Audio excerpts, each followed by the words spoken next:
Assalamualaikum warahmatullahi wabarakatuh.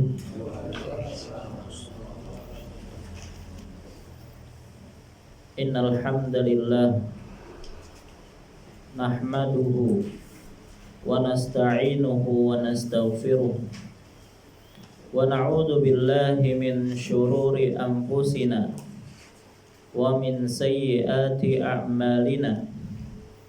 May yahdihillahu fala mudhillalah wa may yudlil fala hadiyalah. Wa ashhadu an la ilaha illallah wahdahu la syarikalah wa ashhadu anna Muhammadan abduhu wa rasuluh.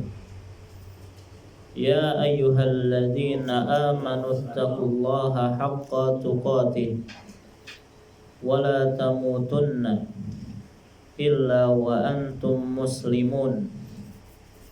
Ya ayyuhan nasu taqu rabbakumul ladzi khalaqakum min nafsin wahidah wa khalaqa minha zawjaha wa batha minhuma rijalan katsiran wa nisaa wattaqullaha alladzi tasaaluna bihi wal arham innallaha kana 'alaikum raqiba.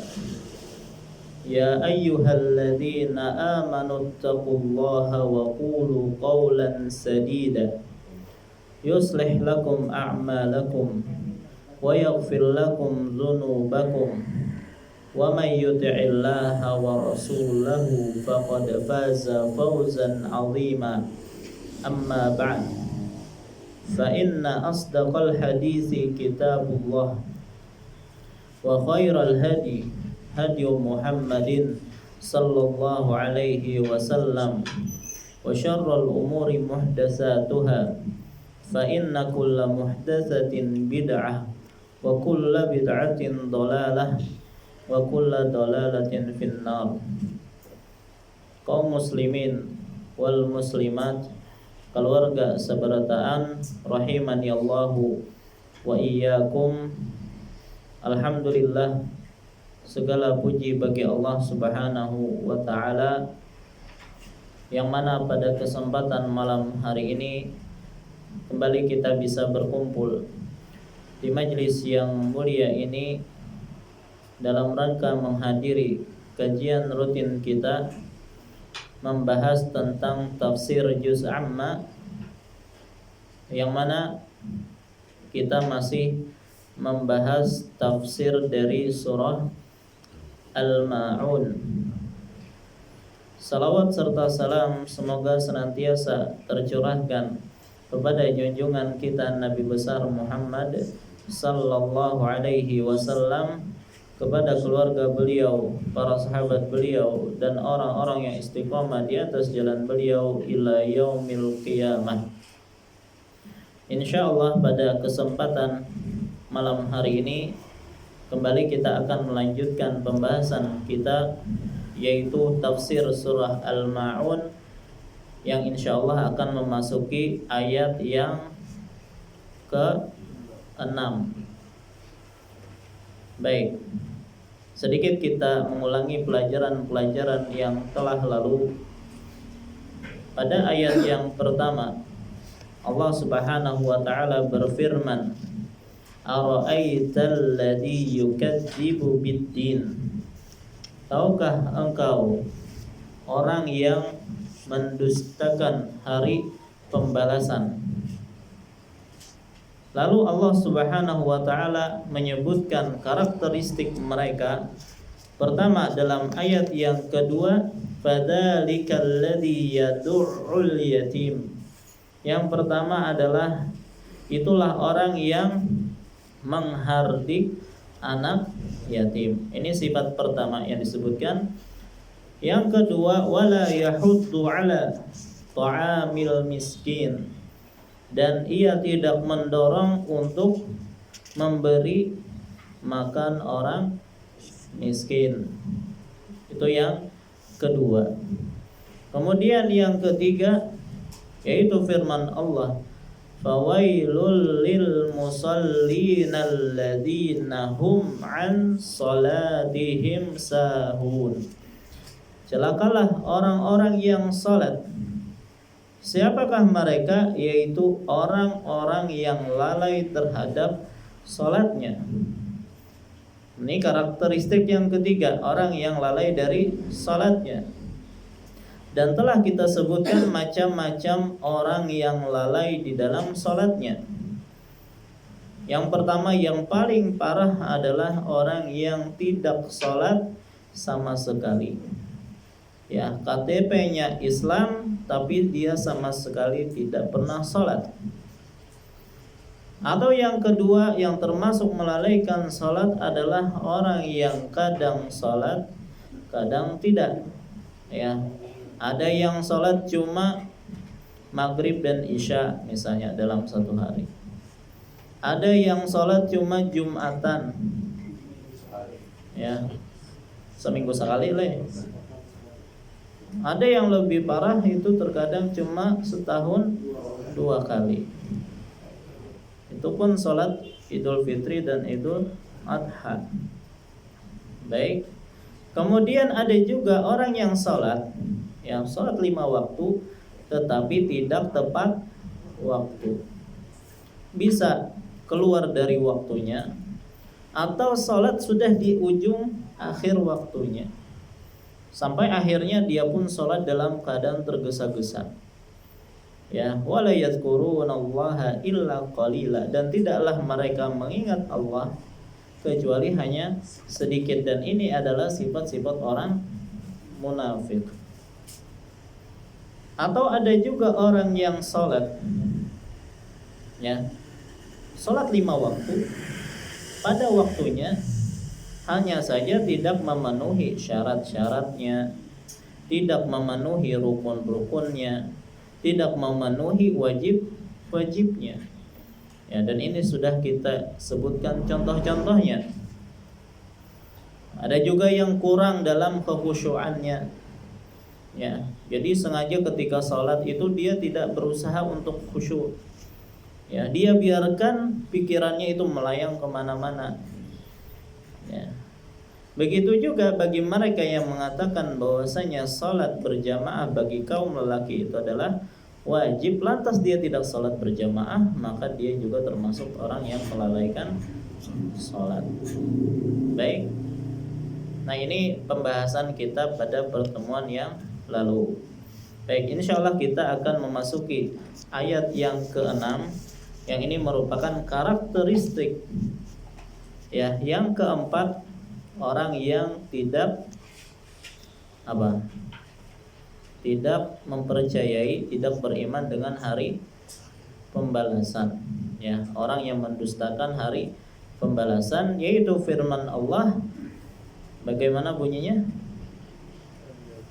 Alladzina hum yura'un. Yaitu artinya apa? Orang-orang yang berbuat riya. Ya. Jadi karakter buruk para pendusta hari kebangkitan berikutnya adalah gemar berbuat riya. Gemar berbuat riya. Riya itu apa? Beramal untuk dipuji. Baik. Ada istilah riya, ada istilah sum'ah. Apa itu riya, apa itu sum'ah? Baik. Sama-sama pamer leh. Tetapi kalau riya itu ingin dilihat, kalau sum'ah ingin didengar. Ya. Kalau riya berkaitan dengan penglihatan, kalau sum'ah dengan pendengaran. Baik. Al-Imam Ibnu Hajar Al-Asqalani di dalam kitab beliau Syarah Sahih Bukhari, namanya apa? Fathul Bari. Ya. Sebagian orang mengasih nama anaknya itu Fathul Bari. Ngaran kitab itu. Kitabnya Ibnu Hajar Al-Asqalani, Fathul Bari Syarah Sahih Al-Bukhari. Baik. Ya, jadi dulu dosen Madinah, ya. Mana orang di Indonesia nih, adakah di sini yang namanya Fathul Bari? Ternyata orang Indonesia yang terkadang memberi nama anak mereka dengan Fathul Bari. Jadi nama yang agak gharib di telinga orang Arab, ya. Baik. Nah, jadi Al-Imam Ibnu Hajar Al-Asqalani di dalam Fathul Bari mengatakan yang dimaksud dengan riya adalah izharul ibadah, ya, liqasdi ru'yatin nasi laha, menampakkan ibadah dengan maksud supaya dilihat oleh manusia, ya. Payah madu sahibaha, lantas mereka pun memuji orang tersebut, ya. Jadi sengaja menampakkan ibadah supaya dilihat oleh manusia dan manusia pun memujinya.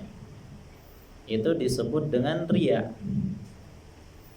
Adapun orang yang sum'ah, ya tadi orang mungkin kadang melihat amalannya tapi dia sengaja menceritakan ibadah yang dia lakukan supaya didengar oleh orang dan orang pun memuji dia. Baik.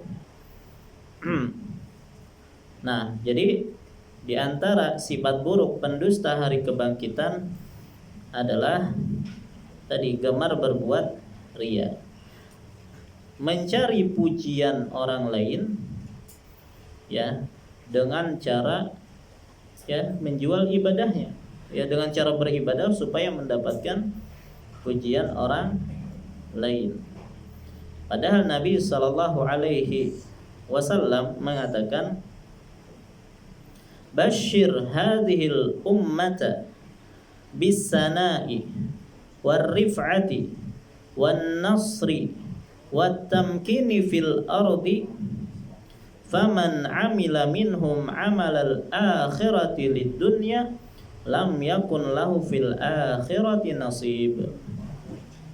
Berilah kabar gembira kepada umat ini dengan keluhuran, ketinggian, kemenangan, dan kekokohan di muka bumi, ya, dengan syarat kalau beribadah mereka ikhlas karena Allah. Barang siapa di antara mereka melakukan amalan akhirat, ya, amalan ukhrawi. Contoh amalan ukhrawi itu seperti apa? Salat, puasa, haji, ngaji, itu amalan-amalan akhirat, ya, yang diharapkan pahalanya di akhirat, ya. Nah, barang siapa di antara mereka yang melakukan amalan akhirat ini tapi tujuannya untuk meraih dunia. Apa contohnya meraih dunia? Bisa mendapatkan uang, kedudukan, begitu juga pujian manusia. Ya, jadi barang siapa yang melakukan amalan yang sifatnya ukhrawi, tujuannya untuk mendapatkan dunia, diantaranya untuk mendapatkan pujian. Ya, jadi yang namanya dunia itu kan tidak hanya mesti duit terus, nah. Pujian-pujian pun itu sifatnya dunia. Baik, barang siapa di antara mereka melakukan amalan ukhrawi untuk meraih dunia, maka pada hari akhirat kelak ia tidak akan memperoleh bagian apapun, yaitu bagian pahala. Tidak ada pahalanya. Baik, maka orang yang menjadikan ibadah sebagai tunggangan untuk mencari dunia, mencari pujian, ya, itulah orang-orang yang riya. Dan kalau kita perhatikan di sini, orang yang riya, ya, lahiriahnya dia taat beribadah, tetapi batinnya, ya, tidak bisa dikatakan sebagai ibadah. Bahkan mirip dengan orang-orang munafik. Orang munafik itu gimana? Orang munafik itu gimana? Ya, orang yang menampakkan keimanan dan menyembunyikan kekafiran, itu orang munafik. Ya, adapun orang yang riya adalah ya orang yang menampakkan ketaatan dan menyembunyikan kemaksiatan. Ya, dia menunjukkan dia ketaatan, cuman dalam hatinya niatnya untuk dipuji oleh orang lain. Jadi mirip dengan orang-orang munafik. Baik. Nah, jadi itu adalah makna dari riya dan perbedaannya dengan nifak. Nifak tadi menampakkan keimanan dan menyembunyikan kekafiran. Itu orang munafik. Dan ini lebih parah daripada orang kafir asli. Ya. Kalau orang munafik ini kan ibaratnya musuh dalam selimut gitu ya. Makanya pantas mereka diancam akan mendapatkan neraka yang paling dasar. Innal munafiqina fid darkil asfali minan nar. Sesungguhnya orang-orang munafik itu berada di neraka yang paling dasar. Itu orang munafik. Adapun orang riya tadi menampakkan ketaatan dan menyembunyikan kemaksiatan. Baik. Nah, apa sih yang menyebabkan orang itu melakukan riya? Apa pemicu orang melakukan riya? Orang yang terjangkiti penyakit riya biasanya bersumber dari kecintaan yang begitu besar terhadap misalnya kedudukan. Ingin meraih kedudukan tertentu, maka dia menampakkan seolah-olah dia ahli ibadah untuk mencapai kedudukan tertentu. Baik kedudukan tersebut bersifat duniawi, ya seperti ingin dapat jabatan, ingin dapatkan kedudukan sosial, ingin mendapatkan harta, ingin mendapatkan istri, ya, menampakkan amal di hadapan calon mertua, ya. Baik, itu kan juga keinginan dunia itu.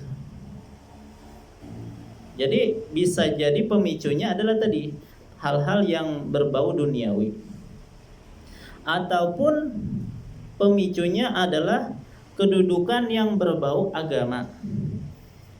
Ya, seperti ingin disebut sebagai ahli ilmu, ingin disebut sebagai ulama, ingin disebut sebagai ahli ibadah, ingin disebut sebagai kiai, ya, dan seterusnya. Nah, jadi ada pemicunya berupa yang sifatnya duniawi, ada yang berbau-bau agama, ya. Sebagian orang karena ingin membangun image positif, ya, di mata masyarakat, ya, karena ingin apa biasanya? Ingin mendapatkan kursi panas, ya. Tiba-tiba pas nyalon rajin ke majelis taklim. Baik, sebelumnya kada suah ke majelis taklim, tiba-tiba ke majelis taklim, ya, pas mencalon sekali. Kemudian kalau bisa dapat foto, ya, bersama salah satu tokoh alim ulama, ya. Akhirnya dijual. Baik, maka ini sudah bisa dipastikan ada udang di balik rampaya pulang. Baik. Ada yang seperti itu, maka ini sudah terjatuh pada perbuatan riya karena dia menginginkan, ya, seolah-olah menampakkan ibadah, seolah-olah suka ngaji, seolah-olah dekat dengan para ulama, cuman ada maksud duniawi di situ. Baik. Ada juga orang yang berusaha memajukan bisnisnya, ya, dan membuat brand seolah-olah perusahaannya itu bersih, ya, dari segala macam keburukan, ya. Akhirnya dia jual gelar haji dia. Wah, ya kan? Jadi sengaja dimuat gelar H di situ. Ya, H-nya pangkat 7 lah. Artinya 7 kali haji misalnya. Baik. Tujuannya apa? Oh, supaya perusahaannya dinilai bersih ya, padahal mungkin di dalamnya banyak keburukan. Baik. Nah, artinya dia melakukan ibadah tapi tujuannya untuk ya mencari dunia. Baik. Maka ini adalah termasuk perbuatan riya. Baik. Nah, bukan berarti ketika kita katakan misalnya ada orang yang rajin ngaji, rajin sholat malam, yang mana akhirnya dia memiliki tujuan untuk apa tadi, dipuji.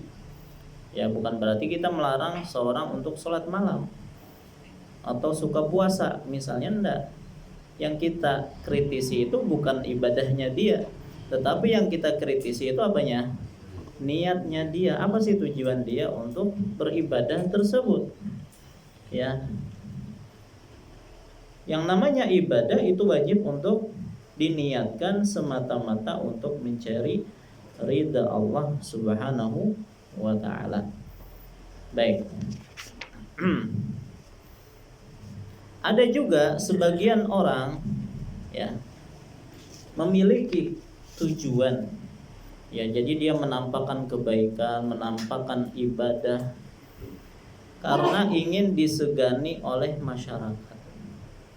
Ya, agar masyarakat itu hormat, nunduk-nunduk di hadapannya. Ingin mendapatkan jabatan di hadapan mereka. Ya. Sebagian orang pengen mendapatkan jabatan berupa misalnya pembakal, kades. Ya, dan rela dia mengeluarkan harta berapa tuh? Ratusan juta kadang. Ya, supaya dipilih. Kadang-kadang ya, yang namanya gaji seorang pembakal selama berapa periode? Satu periode itu berapa tahun? 5 tahun. 8 lah. Ya. 8 lah ya sekarang lah ya. Masya Allah. Presiden Lebih lama dari presiden. Baik. Jadi anggaplah 8 tahun tadi. Ya, dia mengeluarkan uang 100 juta, 200 juta. Kira-kira selama 8 tahun itu lo klik modal lah kira-kira. Mun gaji gak ada ya. Mun gaji ya? Ya, tapi terkadang dia rela untuk mengeluarkan harta sebanyak itu tujuannya untuk apa? Ya, agar mendapatkan jabatan, agar masyarakat itu tunduk kepada dia, hormat kepada dia. Jadi dia sengaja mungkin bersedekah sana sini, menghamburkan harta, ya, untuk bangun sana bangun sini. Tujuannya untuk apa? Ya tadi agar terpilih, untuk mendapatkan kedudukan di masyarakat. Maka mereka ini adalah orang-orang yang membeli dunia dengan mengorbankan akhirat mereka. Ya. Mengorbankan akhirat untuk membeli dunia. Maka Allah Subhanahu wa taala mengingatkan orang-orang yang seperti ini di dalam surah Al-Qasas ayat 83. Tilkad darul akhiratu naj'aluha lilladzina la yuriduna 'uluwan fil ardi wala fasada wal 'aqibatu lil muttaqin. Negeri akhirat itu atau surga itu kami sediakan bagi orang-orang yang tidak menginginkan kesombongan di muka bumi. Juga bukan mereka yang ingin berbuat kerusakan di muka bumi.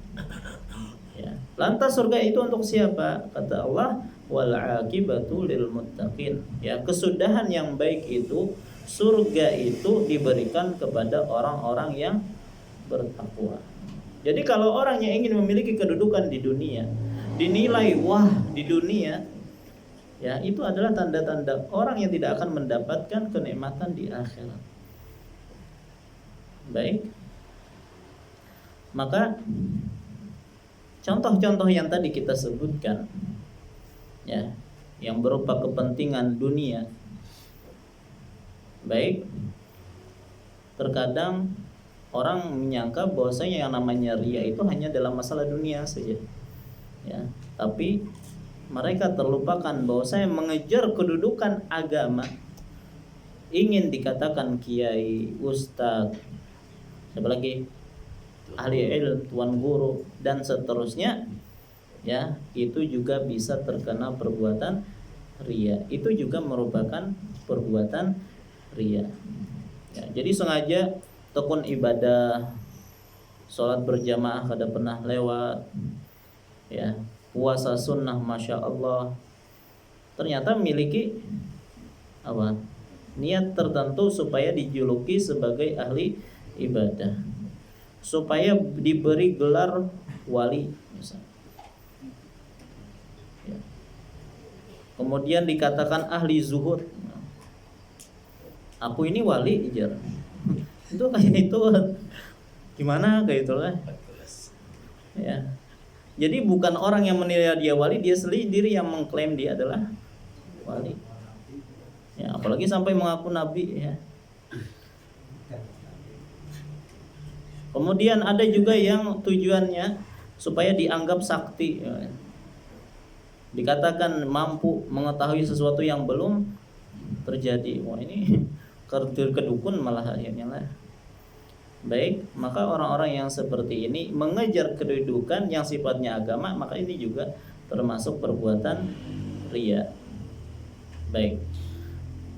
Rasul sallallahu alaihi wasallam mengatakan dan mewanti-wanti berkaitan orang yang menuntut ilmu tapi tujuannya bukan murni untuk Allah Subhanahu wa taala. Kata beliau, la ta'allamul ilma, janganlah kalian mencari ilmu agama, litubahu bihil ulama, dengan tujuan untuk membanggakan dirinya di hadapan para ulama, ya, atau ingin dijejerkan bersama dengan para ulama.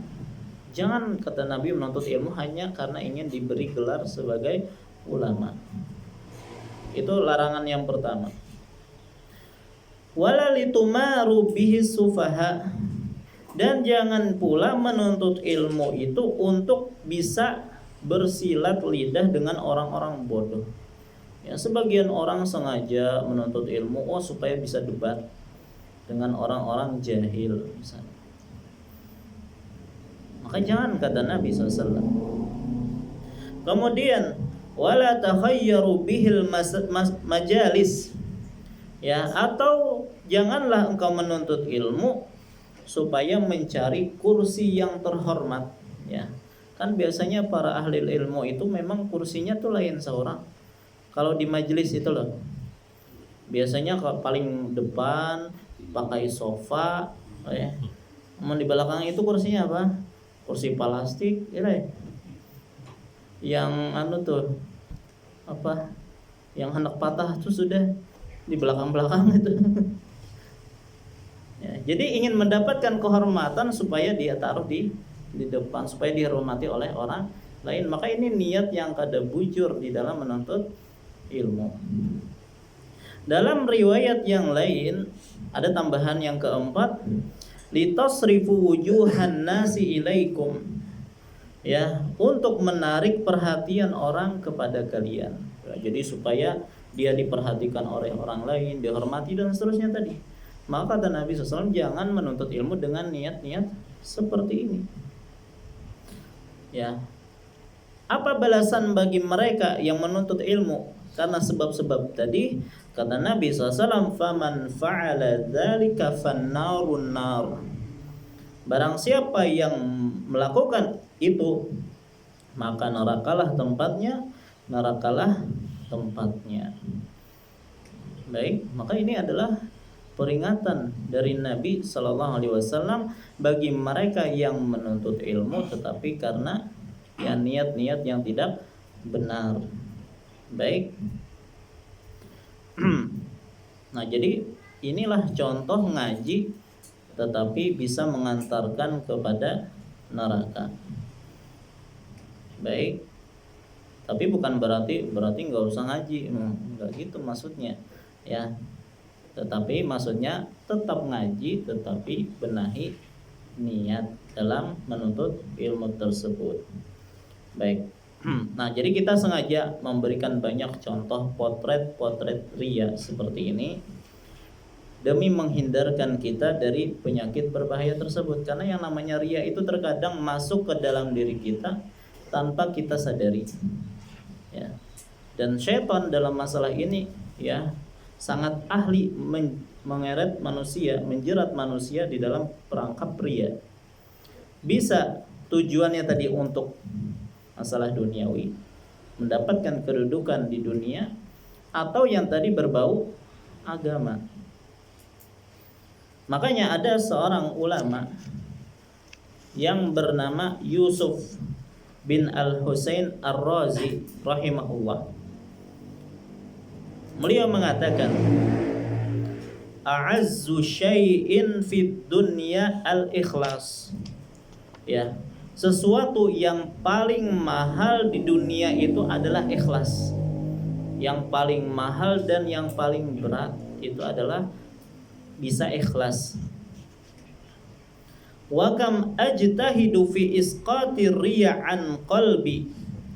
Ya, betapa sering aku berusaha, bahkan berusaha dengan keras untuk menghilangkan riya dalam hatiku. Wa ka'annahu yambutu fihi ala launin akhar. Namun ternyata kemudian ia tumbuh lagi tapi dengan warna yang lain, dengan model yang lain. Itulah perbuatan syaitan, itu hebat, Pak. Mungkin kita bisa terbebas dari perbuatan riya yang tujuannya mendapatkan kedudukan dalam masalah dunia, tapi ternyata syaitan berhasil menjerat kita dalam perbuatan riya yang itu berhubungan dengan masalah agama. Kita terbebas dari ya riya dalam masalah agama, dijeratnya dalam perkara dunia. Ya, dan syaitan itu istiqomah ya dalam menyesatkan manusia. Baik, dan mereka sudah profesor nih, lebih dari profesor lagi, sudah dari zaman Adam. Ya, iblis itu sudah dari zaman Adam dan senantiasa berlatih untuk menggoda manusia dan diajarkannya kepada pengikut-pengikutnya. Baik. Nah, di antara kerugiannya pelaku riya, apa sih kerugian seseorang berbuat riya? Maka tentunya banyak kerugian yang akan diderita para pelaku riya. Baik kerugian tersebut di dunia maupun kerugian tersebut ketika di akhirat. Baik. Nah, kerugian di dunia diantaranya ia akan dipermalukan oleh Allah Subhanahu wa taala. Ya. Dipermalukan di sini dengan dibongkar aibnya di khalayak ramai. Ya, artinya Allah akan membuat manusia mengetahui bahwasanya dia beramal bukan karena Allah Subhanahu wa taala. Ya, makanya Nabi sallallahu alaihi wasallam dalam sebuah hadis yang diriwayatkan oleh Al-Imam Al-Bukhari dan Muslim, beliau bersabda, "Man samma'allahu bih."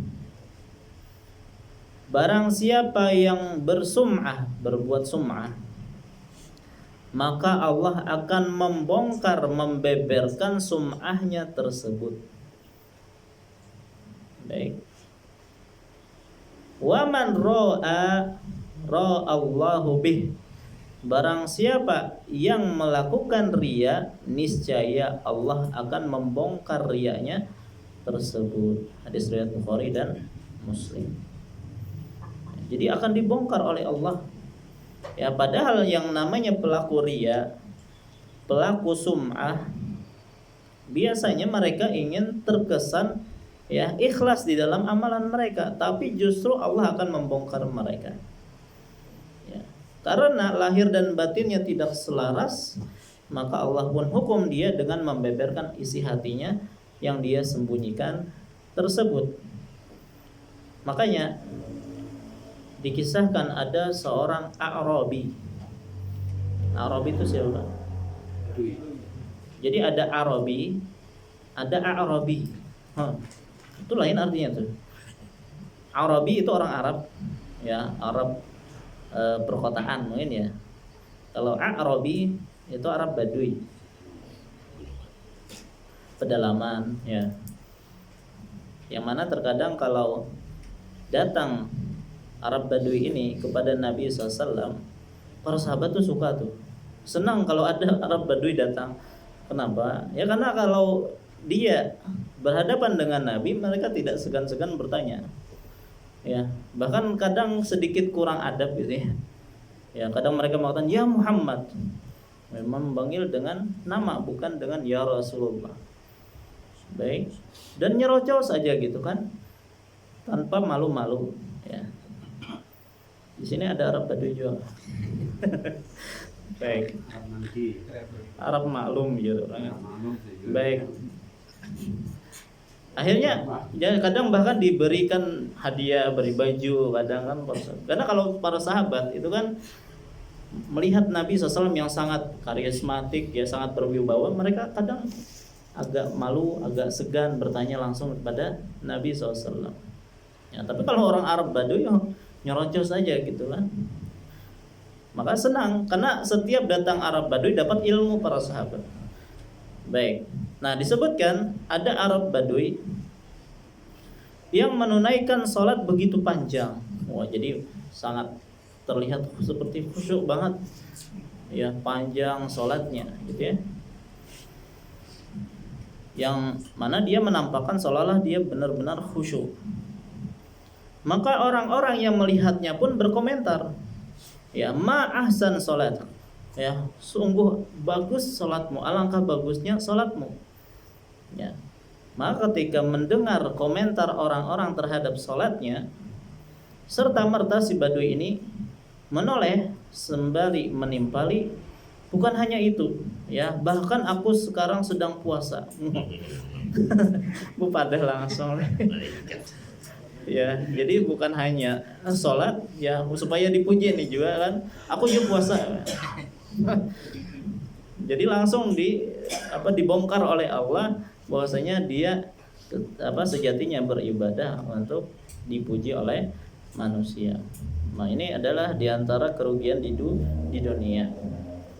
Baik. Adapun kerugian ketika di akhirat, ya ini lebih parah lagi. Ya, di antara ancaman yang Allah berikan kepada mereka yang riya, ya adalah ia akan disiksa di neraka, bahkan menjadi salah satu orang yang pertama kali dimasukkan ke dalam neraka. Nauzubillah. Baik. Ada seorang tabi'in yang bernama Syufai. Mungkin baru pernah mendengar Syufai Al-Asbahi. Beliau berkunjung ke kota Madinah. Maka ketika beliau menginjakkan kaki beliau di kota Madinah, maka para penduduk Madinah itu mengerumuni seseorang. Ya, maka dia pun bertanya, penasaran. Ya, dia bertanya kepada orang yang di dekatnya, siapa orang itu yang dikerumuni oleh banyak orang-orang? Maka dia pun menjawab, itu adalah Abu Hurairah, sahabat Nabi Abu Hurairah, sedang mengajarkan ilmu.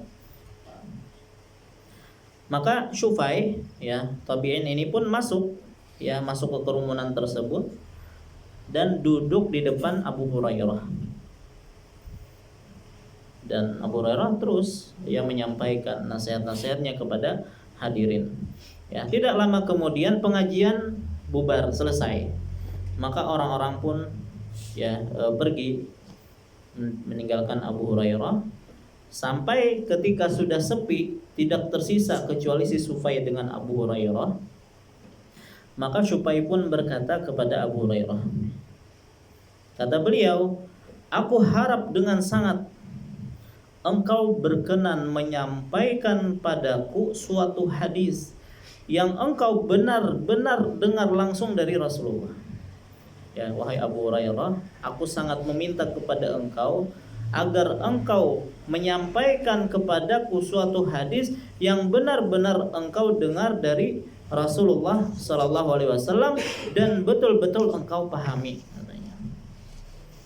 Maka Abu Hurairah pun mengatakan, ya, akan aku sampaikan padamu suatu hadis yang mana Rasulullah SAW yang mengucapkan sendiri dan aku dengarkan, ya, sabda beliau tersebut dan benar-benar aku pahami, kata Abu Hurairah.